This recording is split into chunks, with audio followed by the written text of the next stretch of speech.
Hello friends, welcome to my channel Sushant Chesswise. Today we are at the next topic and we are going to use the indicators of attack. We are going to do this position by using various indicators of attack. As we have discussed before, already we have talked about all the indicators. 7 or 8 indicators are there in all. We see here instantly the assault ratio is highly in white's favor. White has got plenty of attackers, knight, bishop, queen, rook, which can also join the attack.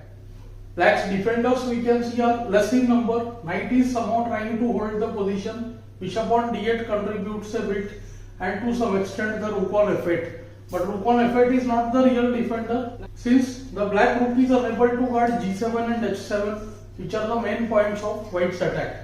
Here another indicator we will be seeing is the demolition of pawn structure in front of the black king, and we will see how some lines are opened.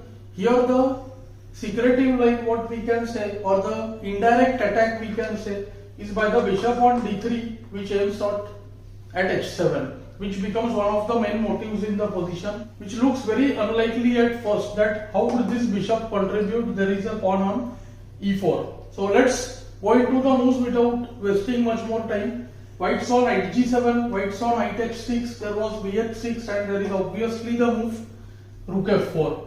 Let's see. White started with the very strong knight g7, forcing things.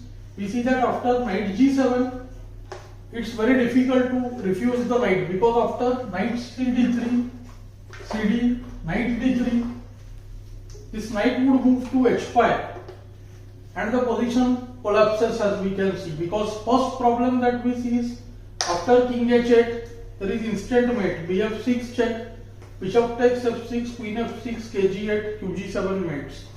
The move f6 here would easily lose to both bf6 and knight f6 check, both are winning for white. After the move f5 also we see that white can use the double attack qg3, attacking the knight on d3 and threatening a discovered check, bf6, b7, bd8, all are possible. So that is also winning for white. So black takes king g7, and we will see what is the point. What he must have wished is after rook takes f4, e takes f4, there comes the strong qh6 check, kg8. It looks like what's happening, because there is no bf6. Bishop on d8 is there, but here is the surprise move, bishop f6 nevertheless, forcing bishop takes f6, and now comes the line opening combination e5. We see another main motive of this position. The bishop opens its path, and we see that if bishop moves then qh7 mates, and if rook moves then ef followed by qg7 mates. Black goes knight takes d3. This is a very important variation which white had to see beforehand, because after e takes f6 it's not that easy. White has to know how to react to this nf2 check, kg1, nh3. The first problem is if g takes h3, then qc5 check, kh1. At least there is a repetition. We see that after bd5, nd5, qd5, king can never come on e5, because this rook would give check. So white has to settle with a draw if he takes gh. So king f1 forced, and now follows another check, bishop c4. qc4, ne2 is dead end of black's checks. So knight takes e2, and now it looks like black will manage a draw with the move bishop e2, because after king e2 there is qc2 check. Either white gets mated in most lines, or even we see the move queen g6 coming up. But white saw the move ke1. This is brilliance.